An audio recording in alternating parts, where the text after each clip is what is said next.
Assalamualaikum warahmatullahi wabarakatuh. Saudaraku seiman yang dirahmati Allah, ada sebuah peribahasa Indonesia yang mengatakan begini: mulutmu adalah harimaumu.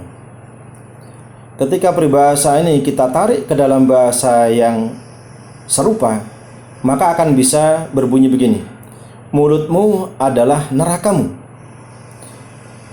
Atau bisa berbunyi begini: mulutmu adalah surgamu.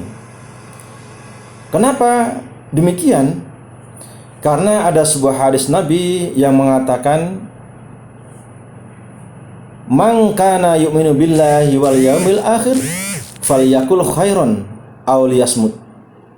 Siapa yang beriman kepada Allah dan hari akhir, maka hendaklah dia berkata yang baik atau lebih baik diam. Saudaraku, perkataan yang baik itu adalah tanda keimanan seseorang kepada Allah Subhanahu wa taala. Diam karena tidak bisa mengatakan perkataan yang baik itu juga tanda keimanan kepada Allah Subhanahu wa taala. Ketika kemudian mulut kita gunakan untuk berbicara, yang kemudian pembicaraan kita itu bisa mengakibatkan rumah tangga orang pecah, mengakibatkan disintegrasi bangsa, mengakibatkan putusnya silaturahim persaudaraan sesama muslim, maka mulut kita itu potensi untuk memasukkan diri kita ke dalam nerakanya Allah Subhanahu wa taala. Tapi ketika mulut kita gunakan untuk kebaikan, bisa mendamaikan orang yang akan berpisah, maka itulah mulut yang membawa rahmat, sehingga orang lain yang akan berpisah bisa kita damaikan. Satu keluarga yang dalam rumah tangga itu suami istri akan melakukan perceraian, tapi kita mampu mendamaikannya, maka mulut itulah mulut yang bisa mengantarkan kita ke surganya Allah. Kalau mulut kita ini kita gunakan untuk zikir kepada Allah Subhanahu wa taala, subhanallah wa bihamdihi, alhamdulillah, Allahu akbar, astagfirullah, mulut kita menghantarkan diri kita ke dalam surganya Allah Subhanahu wa taala. Tapi kalau mulut kita gunakan untuk berkata semau nafsu kita, itulah mulut yang akan menghantarkan kita ke dalam nerakanya Allah Subhanahu wa taala. Dalam sebuah hadis Rasulullah SAW bersabda, "Innar rajula la yatakallamu bil kalimati la yara biha ba'sa yahwi biha sab'ina kharifan finnar."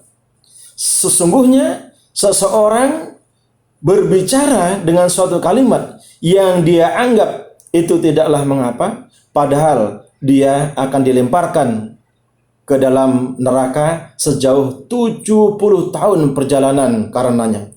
Hadis riwayat Tirmizi. Hadirin saudara seiman yang berbahagia, mari kita jaga mulut kita. Betapa banyak dari mulut ini kemudian bisa menimbulkan perpecahan umat. Maka dari itu kalau kita mendengar suatu berita, tabayun, di cross check akan kebenarannya. Jangan kemudian karena nafsu dari informasi mulut ini kemudian membuat perpecahan, membuat permusuhan, dan tidak sedikit di antara saudara-saudara kita yang melakukan tawuran ini gara-gara karena fitnah mulut atau tulisan. Hati-hati kita menulis.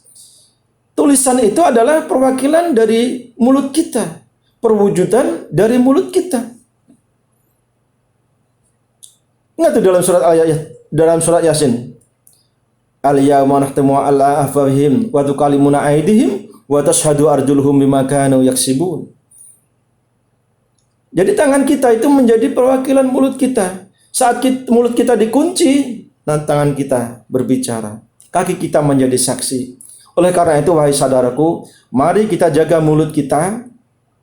Ya, itu adalah tanda keimanan kita, agar kita tidak mengatakan sesuatu yang bisa menimbulkan perpecahan umat, yang bisa menimbulkan perceraian dalam rumah tangga, yang bisa menimbulkan putusnya hubungan silaturahim sahabat satu dengan sahabat yang lainnya.